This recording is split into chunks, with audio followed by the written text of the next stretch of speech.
Hey everybody, welcome back to Small Obtainable Goals. Sorry I've been missing for a while. Life's been really busy. Today, though, I am interviewing Erin Ashley Goldman. She's also known as Iridescentscarab on Instagram. She's an influencer, mental health advocate, and just all around great person. She's awesome. So I hope you guys enjoy. And to anybody who has OCD like me, I cut my hair afterwards, so that's why there's a weird, continuity error after that. All right, I hope you guys enjoy. Let's get into it. Hi, I'm Erin Ashley Goldman. And where are you from? From Los Angeles, California. Nice. What do you do? I'm a mental health content creator for social media. That is very accurate. Right? There's a lot of ways you can explain it and word that, but I find that to be the most accurate, succinct, authentic description of what I do. How did you get into that? It was a ride, definitely a journey. I started out, before I started doing that, I worked at Disneyland as a costume character. I was friends with Mickey and Minnie. I have to say that to maintain the magic, Yeah. And then I was studying at UC Irvine, getting my degree in theater arts, and then moved to LA to pursue it full time. But as much as I love acting, the actor's life just wasn't for me. It's very inconsistent, very chaotic, especially if you're someone who has anxious tendencies. Yeah. I do. It's a lot. Not a lot of stability there. So I ended up in the family business of property management. But that wasn't really creative enough for me. That was also really tough career choice to be in with someone with anxiety and depression and social anxiety. That was just like not the right environment. Can't really be showing houses when you're nervous around people. Alone with strangers, for hours at a time. That was not the right vibe. And so I ended up going back to school and getting my certificate in digital marketing and social media. And I'm just so in love with the social media space right now. And it has changed in the past few years. I feel like it's so much more authentic now. And so now I feel like I can finally be myself and thrive and be on it in more of a healthy way than I was. Yeah, you started out with YouTube, and I think I found videos as far as 5 years back. Oh, yeah. Yeah, probably blonde, redhead. I don't know. There's a lot of iterations out there. Yeah, that's so who did you play in Disney? I was friends with Mickey and Minnie on a bad you were friends. Donald. Oh. And Max, which is Goofy's son. A lot of people don't know Max. I remember him from the movie, but I mostly remember that one music video in the movie. Exactly. I know exactly what you're talking about. Yeah, kids got scared of Max a lot. They would shoot me with Nerf guns. It was a very weird, they would cry. So definitely not the same. Everyone loves Mickey and Minnie. Everybody loves Goofy, and then everyone's confused by Pluto. Why is he different? And Exactly. Yeah. It was a very unique experience for sure, but I loved it. I loved doing that. It sounds like fun. It sounds like it would suck to be in those suits though during the really hot days. Yeah, there were some triple-digit summers that I was working. But the good news is you go on for a half hour at a time, and then you have a double. So then they just kind of it's like tag. Oh, that's cool. Out. You wait in the gym. You have some Gatorade, but it's very it gets really hot to the point where your eyes. Yeah, I feel like they have to prep for. It's wild. I feel like they probably have protocols for if someone passes out and stuff in one of the suits or something. They make us hydrate a lot. That's good. Yeah. That would kind of ruin the whole Disney trip if you saw Mickey keel over. Luckily, I never did. So I had some pretty positive experience. I had some good outfits. Not all the costumes are created equal. Some of them are really restricting, but I was pretty traditional Mickey. So that's good. Yeah. I know that those those guards that stand guard in England, that they're outside Buckingham Palace. Yes. Ooh. They have protocols for if they faint and stuff, because all those those things that can get up to it can feel like they're in 115 degree weather, on an 80 degree day. Oh yeah. That's tough. Yeah. God So bless them. Yeah. yeah, God bless them. I couldn't do that. I mean, I went out today and I walked a dog for like 30 minutes and I was like, I Yeah. need a nap. This is Exactly. too this is It too hot. does get tired. The heat really does make Hmm. you It just like exhausted. sucks it all out, all your Yeah, energy. exactly. I agree. 100%. So before you were an influencer, you started out as a friend of Mickey and Minnie's and everybody, and then you went into the real estate game, I which did. was family business. Yeah, it was. Yeah. That's cool. Yeah. It was Uh, at least your boss couldn't really fire you. That was especially not because she was my aunt. So that's yeah, how family I'm talking. I mean, yeah, like, and thank goodness because she knew me and she knew that I was like hmm, more on the anxious side. She knew what I was struggling with. So it was really nice to yeah, have like an ally where I could go into her office, especially if I was going through something and yeah, she would really, like understand. But it's also like an industry where if you're a hypersensitive person too, it's just a lot of like negativity. Like people are just like complaining and yelling at you, like you are the face, even if it's not yeah, at you, it's like you're taking in that energy, like hmm, directed at you, whether it's on the phone or in person, because they would come into the office too. yeah, It's yeah, people's homes, and I get it. And I was always like really empathetic, like, I understand why you're upset. I would be upset as well. But then I would like go home and cry and be like, oh my God, like they were mad at me. yeah, They were yelling at me. yeah. I used to be a coach for like uh, kids basketball and soccer and stuff, and like I would get the parents like yelling at me, and I'd be like, I have no control over any of the things that are going on. Like Yeah. I don't. It's not my fault that your kid can't run. I'm sorry. It's I didn't Really not. cause this. And they're just like, ugh. So That's then amazing. a few years back, you started Iridescent Scarab. I did. Yeah. Yeah. Where does that name come from? Because Okay. are you just like really into bugs or? No, actually, I think if I were to see one in person, I might even get a little afraid. But I have a little show and tell moment. We're about to get really influencer up in here. All right. This works. It's based on this necklace. So Yeah. this is a necklace that one of my babysitters had actually when I was growing up, and I was just so drawn to the symbolism of the scarab. I've always been fascinated with like ancient Egyptians, and I thought that was like a really interesting and unique thing. So naturally, I copied her, which I don't know if she loved, but I copied her. And this necklace has been just so important to me ever since. It's like a prized possession. It's so unique. And I love what the scarab actually symbolizes in ancient Egyptian mythology. It symbolizes rebirth. And so for me, like going through like mental health issues, I feel like every time, I go through a depressive episode, every time at the end of it, it always feels like a bit of a rebirth or even like a panic attack. I Yeah. always feel like coming out of that is always just like, okay, we're going to restart. It's like a new opportunity.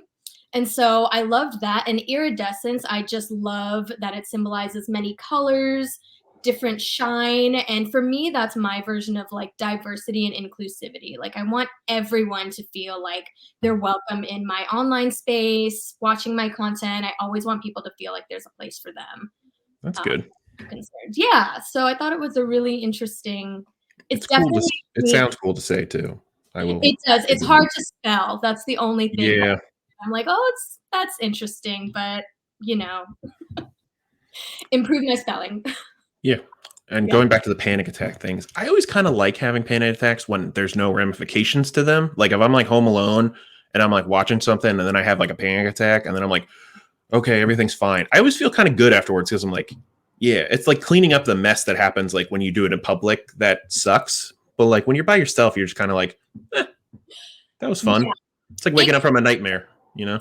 Exactly. Like, I feel like depending on the kind of panic attack you have, right? Because I feel like it manifests very differently, but oftentimes, it can feel like a nice release. Like, there's so much built up about something that you've been stressed or obsessing Yeah. over, and then it culminates in this like panic attack. And then at the end, you're like, oh, I feel like kind of better.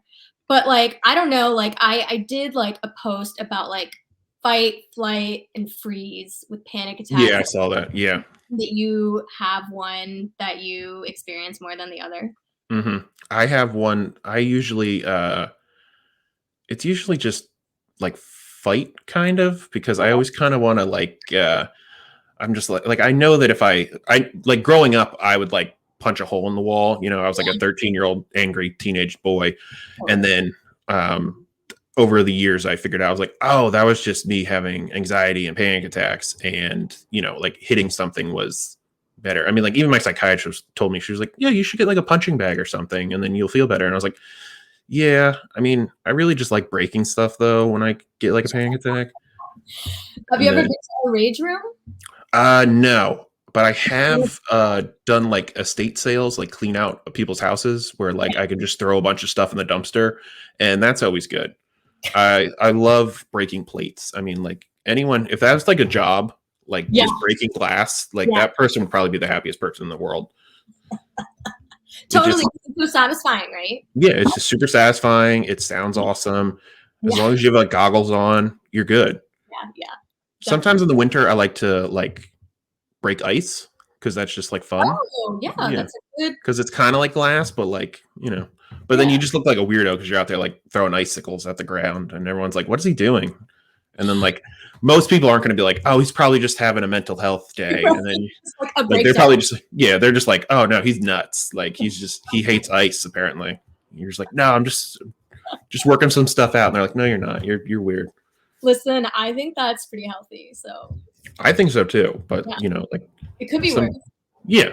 I mean, I could be throwing like kittens or something, but no. I love kittens. They're great. Yeah. So one of your posts, you talked about how you switched to veganism to help, not veganism, vegetarianism to help you with your mental health struggles. Did that help? And are you still vegetarian? So I became a vegetarian in 2017. I have no regrets. I love it. I was never a huge meat person. I never liked fish, so it was pretty easy for me to transition into it. The only thing that's tough is I am a martial artist. I do a lot of physical activity, and I'm just tired. Do you just eat like nuts all the time? Like legumes and things? A lot of eggs, which is why I'm not vegan yet. Yeah. I feel like being vegan is probably great for mental health because I hear that it's scary. It's my sister did it because my sister has lupus, so she did like a whole like vegan diet for like 3 months or something, and then like at the end of the 3 months, like she's like, I still feel the same, like I don't feel any better. And then I was like the devil on her shoulder. I was just like, hey, try this cheeseburger. And then she was like, fine. And then she like ate it and she's like, I feel great. And I was like, yeah. Wow. Like, I think I could probably be vegetarian because like, I get why people, you know, they don't want to eat meat. I get that. Makes total sense. You like animals. I get that. But like cheese is so good. And so is chocolate. I know. And like, I don't think I could give those up. Although my sister did, when she was vegan for that time, she did get me hooked on like some vegan things. Like there's like cashew nacho cheese or something. It's pretty good. Yeah. There's some gems out there. Like you'd be surprised, especially now everyone's so creative with like plant-based options and free that like I feel like it's the best time to do so. But I think I do want to reach out to like a nutritionist because I don't think I'm getting enough protein. Yeah. I don't regret it. Like I am very happy being a vegetarian. Like it's fine, but I don't think I'm being a vegetarian in like the proper way. Yeah. In the way. I think I need like vegetarian lessons. Yeah. I have seen that some people, this is just a wild tangent for veganism. I have seen that a lot of people that are vegan, it's just they're vegan against they're just anti-animal cruelty. Yeah. So if like an animal dies of old age, they will eat that animal. So interesting. I mean, I know that that's for some people. I don't know if it's for everybody that is vegan, but I mean, I could see that easily becoming like a new business opportunity, just like Golden Year Ranch or something, just like a bunch of like old pigs and stuff, and you just wait for them to die of old age and then you just cook them up and eat them. You know? It does make a difference though too. Like I remember like going to the grocery store and I was cooking my own meals and I would just get this slab of like chicken and I just like couldn't deal with like washing it and in that form and like taking a knife to it. Like it was so even it made my stomach. That's how sensitive I am. I'm like, the lifestyle of it, I'm like, I I just mean, don't. cleaning the meat and everything, I just Yeah, buy, like, I'm a wimp. I just buy the prepackaged, like, chicken breasts that just come that's in the the way to bag. go. If you're gonna Yeah. do it, that's the way. Get Yeah. your protein, get your fuel. Mhm. But And yeah, chicken is great, it but, it all the power to you with the vegetarianism. I respect yes, that. thank you. Um, I can't imagine veganism, though. Just giving up chocolate and cheese would Yeah, just be horrible. same. Maybe we'll see. I have been curious exploring that path, but I have not made it there yet. I feel like cows don't mind being milked too, but I mean, I'm not a cow, so I don't know. yeah, I don't know. I mean, it could be like the worst thing in the world for them. I don't know. It could. Yeah. But so you talk about your mental health a lot because Yeah, that's kind of your job. yeah, And do you mind like sharing that, like what your diagnoses were or yeah, diagnoses? for sure. Diagnoses. Yeah, absolutely. So I was diagnosed at 15 with anxiety, and I noticed it a lot, like in school. Yeah. And I felt, and I don't know if you can relate to this, but I just felt like everyone felt that way, but that I was doing just like a bad job with it. Like I Oh, would see kids like laughing and running and just like enjoying their childhood. And I was just like so internal with so many thoughts and worries and literal like physical manifestation of anxiety. Like I get hives, like I'm like porcelain. And then every time I'm stressed out, like everyone would just look at me and like poke at me and like ask me what's wrong, and I would hate yeah. being the center of attention like that. um so that's where it started, and I'm very curious about your experience with this too. But for me, my mom took me to a psychiatrist, and before I even talked to the psychiatrist, I remember being in like this kind of like dark room, and they gave me a piece of paper. And I'm like very passionate about this piece of paper because I feel like it's like the opposite of compassionate. You leave a young kid with a questionnaire with scales of these Yeah. horrible questions that are so dark and so scary, and are like, do you disappoint everyone you've ever met in your life? Do you let down your whole family? And it's like you're just left alone to fill out these questions. I And never got that form. you never got that paper. No, I got the one that's Um, it's oh, like on a scale of like 1 to 5, like five yeah, being every day yeah, or zero being, one being never. yeah, When did you, do this, or how often do you feel like this? And yeah, like I used to get kind of a kick out of it, and I still kind of do. Just like writing 5 for all of them, and then like you tallying up all the scores, and then like they would always like bring it in, and like this is like after I got like diagnosed with everything, yeah. and like I'm under the care of a psychiatrist, but like a general doctor is just like, what is this? They're like all nervous and shit, and Oh, I'm yeah, like, that's yeah, sorry. no, And they're like, totally. oh, but they like don't like general doctors are great. They really are. They can be very helpful, but they're not like you need a psychiatrist or like a therapist to diagnose you with like because when I started when I was like 13 or 14 too. Yeah, okay. I started getting I was sick all the time, but like just stomach aches. Yeah, And I had a lot of it all manifested in my stomach as well. yep, and it only happened between September and June and only Monday through Friday. So, you know, and so Fair that enough. was fun. But no one noticed that, it only happens when I had to go to school and I didn't like going to school. Um Worst, right? yeah. And then so I went to they made me like drink all this like weird stuff and like get a CAT scan of like my stomach. And then like finally one doctor was like, I think that it could be anxiety, and like this was like, oh God, almost 20 years ago now. So, Right. Yeah. the mental health boom didn't really happen where people were like, oh yeah, your mental health's actually important. This Same. is early 2000s. So they're Same. just kind of like, yeah, nah, Exactly. you're fine. And then so like when that guy told me that, I was like, you're a fucking idiot.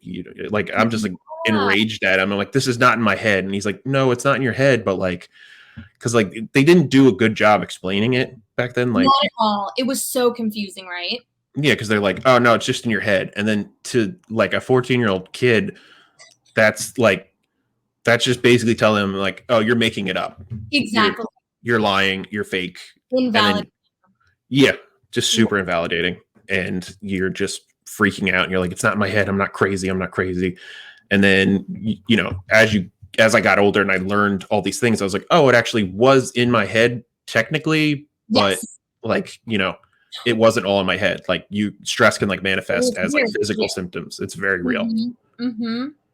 And thank goodness that nowadays it's gotten so much better. Like you said, for me, Yeah. it was also like the early 2000s. And like for me, it was the piece of paper and then boom, you're right on medication. Like that was it. I wasn't really given any other kind of alternative options aside from like, okay, medication and we're going to try therapy. And I Yeah. remember at the time I did not really like going to therapy as a 15-year-old.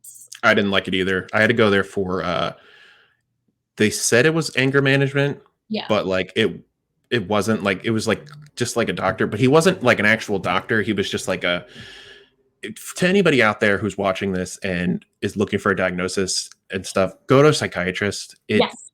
It like just go because like they know what they're doing. They do. Like therapists are great when they're just regular therapists, but they're some of them just aren't good. And That's right. they'll just tell you they're like, oh no, you're anxious, and then they won't give you any coping skills. They won't give you the right medications, and they just kind of over medicate. Yeah. It's Get your therapist as well. That's also a good tip. yeah. Yeah. I went through like I don't know how many you went through, but I went through like 8, I think, before I found my current one. Yeah. Yeah. You go through, you know, it's a compatibility thing. Yeah. Sure, right? Like, because sometimes you talk to people and you're just like I have this like horrible, I don't know if it's like the ADHD in me or something, but like I have this like horrible thing. Like whenever I start to like talk to somebody, I can usually tell if I'm going to like them within the first like 20 minutes. And that's a superpower, I think, right? I usually like to think so, but like sometimes it gets like annoying. Yeah. Like and then like I'll like tell like I told like my psychiatrist because I went to go see a therapist that my psychiatrist recommended because she was like, hey, look, you're poor, so you should go to a therapist who's a lot cheaper because I'm expensive. And I was like, yeah, okay. Yeah. So then I go to this therapist and I'm talking to her and like I'm like 10 minutes into the thing and I was like, I do not like this lady. I don't like her at all. And then like yeah, my psychiatrist is like, you need to at least give it 3 sessions. And I was like, I know already that I don't like her, but okay. Yeah. And then like 5 sessions later, I'm just like, I still don't like you. I'm sorry. Yeah. And like you feel bad too, because you're like, I'm sure you're good at your job, but you're just not for me. It's like it's like dating, but like yeah. That conversation, having that conversation of like, oh, I need to leave now. Yeah. Like, my last therapist, I got kind of lucky with the whole global pandemic thing. He just kind of ghosted me and I kind of ghosted him too. So that was like no stress on me. So that was nice. Yeah. He kind of phase out and you just neither reached out. Yeah. He also wasn't very good. He's it happens. Yeah, I don't know. Like sometimes they like tell me like pop psychology stuff and I'm just like, oh, you're so stupid. Like I feel bad, but like at the same time, I'm like, I know, like one of them, like my dad passed away 5 years ago. And that was like thank you. Then right after that happened, that was like my big, like, you know, like rock bottom, like when I really spiraled into depression. Absolutely. So I went to a psychiatrist and she's like talking to me and she's like, well, I think that you're really upset because you lost your dad. And I was like, obviously. She's like, yeah, but you didn't just lose your dad. You also lost your best friend. And I was like, no, my best friend. I was like, my best friend's still alive. And he's like, she goes, no, but like your dad was clearly your best friend. And I was like, no, he wasn't. He was my dad. And you know, I miss him a lot, but like he wasn't my best friend. And then they were like, I think he was. And I was like, no. How was that helpful at all? Like I don't get it. Oh gosh. I'm sorry you had that experience. It's a cool thing. It sucked in the moment, but then it's like a cool story later on. Yeah. It's kind of like a horrible first date. Exactly. Like it's cool later on and like a year down the line, but like while it's happening, you're like, oh my God, how is this person drunk by 2:00? I don't know what's happening. But exactly. Going back to what you said before, I have ADHD, so if I interrupt you at all, it's literally just me. Like I'm listening to you and I'm just kind of adding on to your stuff I'm trying to relate to you. I love it. All I mean, right, good. conversation, right? Yeah. So I think that's great. But going back to what you said before, where you thought that you were, like weird and you thought everyone felt that way. Yeah. That's how I felt with depression until I was like 25 or like 26. And then like I was like talking to like my friend one day, and then like my dad was there too, and we were talking, and I was like, I don't know how you guys do it. And they were like, what? And they're like, I don't know how you guys are like happy. Like, I mean, how do you like pretend to be happy? And they're like, we're not pretending. And I was like, Ugh. you're not? And they're like, Yeah. no. What? Why do you not? And I was That's like, no, I want to die every second of every day. And they're like, oh my God, yeah. that's Yeah. not normal. You get all like Yeah, and like the thing, like it was like nice to find that out, kind of, but like at the same time, it kind of sucked too, because you're like, oh, I am different, and it is isolating at the same time, because like you're like, oh, there is something wrong, maybe it can get better, isolating. but I'm also different. Yeah.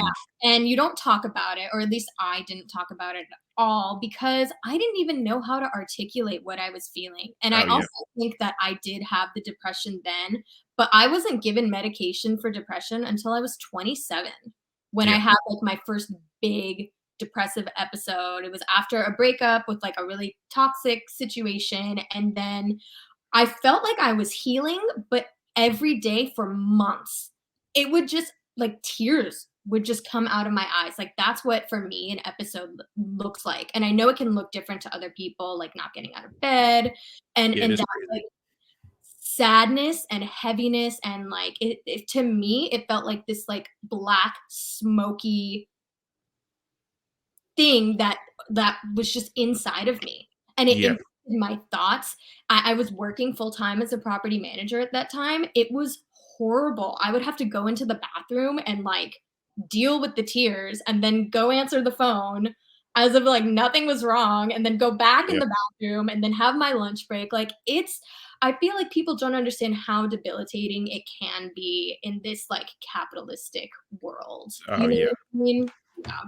yeah. No, I mean when I get super depressed, I usually get one of like two things happens. I either get really clingy, which Yeah. is never fun. I mean, it's normal for the people that like are in my life and are used to it. But like last year around, I always get depressed around the anniversary of my dad passed away. And last year I was like started dating this one girl, and Mhm. like as it was happening, I was like, I feel like I'm being a little clingy, and like, and then I was like, oh yeah, she's definitely gonna get scared off, and she did, and I don't blame her, but like if she had just waited like if we had met like a week later, like we probably would have been good. I was gonna say, though, that just sounds like a timing thing. Yeah. Yeah, And then it's just funny how that works out. it is. It is. Depression Also, is a wild ride, though. I mean, it's like anxiety, having both, they're mhm. just so different Yeah. that Yeah. it's so confusing having both of them, especially when you kind of feel like you're going through both at the same time. I don't know if that happens to you, if you experience Oh everyone. yeah, all the time. You don't want to be alone, but also you don't want to talk to people. So you're kind of like it's just like you're at war with yourself constantly. You're like, I want to go out and do something, but I also want to stay in I this. don't want to be around people. Yeah. So I think that the trick is to find the people that like you want to be around and just like keep it very small. Yeah.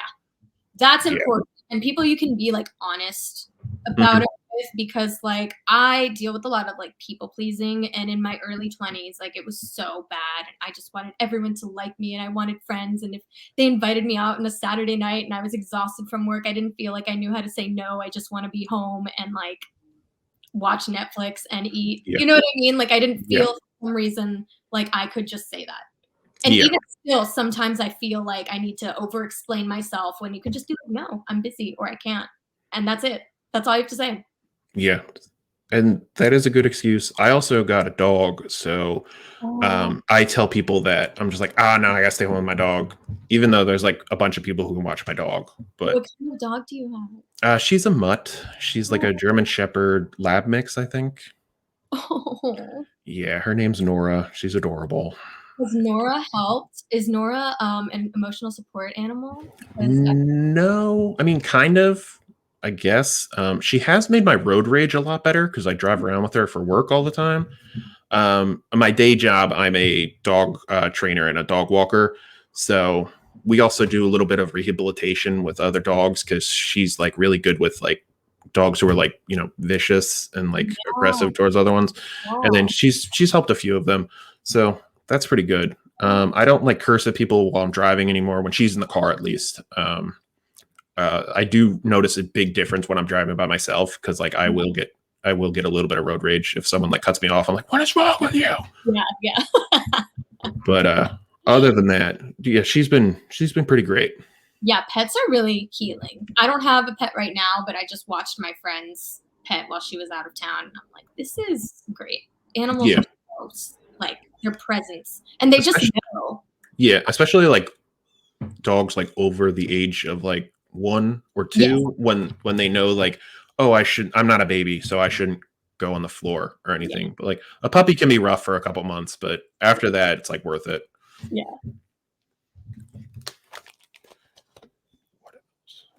Oh, so you were diagnosed with depression and anxiety. Yeah, Anything? fair. Although honestly, like the way they did it, I am very curious about getting like another evaluation now that I'm an adult, because I believe, you know, I'm so exposed to things on the internet and I'm always seeing other mental health content. And I'm like, maybe I should have ADHD checked out, like maybe OCD, like maybe some, you know, I really think anxiety and depression are symptoms of other things a lot of the Yeah. time. And I was like a scared 15-year-old answering a questionnaire, and I'm not sure how accurate my responses were at that time. Yeah, and you're also scared, and you kind of like, you have that thought in the back of your head like, oh, if I answer this wrong, I will be taken away and locked Literally, away. Yeah. literally that, especially with the depression, and I think that's why Hmm. I only got diagnosed with anxiety at that time. Yeah. So you kind of like hold stuff back. Yeah, I was afraid of that darkness, and Hmm. I also think though in general, I do experience anxiety so much louder and Hmm. more prominently. So at that time, that was all I could focus on. Like, how do I get this horrible feeling that I feel every day to, like some peace from that? Or like, how do I cope with that in school situations where there are group projects and you're standing in front of the class and popcorn reading and Oh teachers God. call on you to go solve math problems in front of the class? Like, that was all my actual nightmare. And I'm just Yeah. so happy to not deal with that anymore I because, Same. That was, yeah. I still have I still get stress dreams where I'm in like a classroom, and then like they're Oh, always like horrible now, because like in the dream I always remember like, I graduated. No, I don't have to go back. I don't have to do this again. What's happening? right. And then I wake up and I'm like, oh, thank God. No, I feel like the school system, at least in the 2000s, was not conducive for people with our design who have anxious, depressive, socially anxious Yeah. tendencies. Like, it's not like a one size fits all thing, and it was a bummer on my educational experience for sure. Yeah, I Yep. mean, it really did suck. I mean, I didn't get diagnosed with ADHD until I was like 32. Oh, So it was yeah. like really recent. It was like a couple months ago. Wow. Yeah. And like, because in back in the day, ADHD was like, oh, you know, you're sitting in class and then you're like, oh, look, there's a bird outside, I can't pay attention to what's going on. Right. And then like, it was funny because like my doctor was like, when I first started seeing her a couple years ago, she was like, I think you might have ADHD, let me give you this test and then you can fill it out and we can see. And then I literally told her, I was like, this is really boring, I'm not going to do this. And So she was test. yeah, there's like a written test, and then there's also one that they go over with you. Yeah. And so she sent me home with the test, and then like the next time that we had a session, she was like, hey, did you do that test? And I was like, I started to, and then I took a nap because it was really boring. And she's Yeah. like, that's actually a really good indicator that you probably have ADHD. And I was like, oh, okay. But I started taking medicine for it, and the only reason I ever got like an official diagnosis was because I Mhm. started seeing stuff on like Instagram of Yeah, like exactly. symptoms, and I was like, I do that. Familiar? I Like, do that's that too. yeah. Yeah, and then so thank you Instagram for that. Right? But then I finally got it, and then it was, I'm not gonna lie, like I started taking something for it. I think it's like Ritalin. It's like Yeah, a, yeah, and I started taking that, and honestly, I can see how people can do more than one thing a day, which yeah. was like just like mind blowing for me. That's And powerful. Yeah, it was like shocking. I was like, oh my God. Like I was like talking to my best friend. I was like, is this how you like feel all the time? And he's like, yeah, I mean, I guess like, I don't feel Yeah. like, I don't wake up and go, oh, I have like 10 things to do. I can only pick one or two of them. Right. He's like, I just do all 10 things. And I was like, yeah, that's never been a thing for me.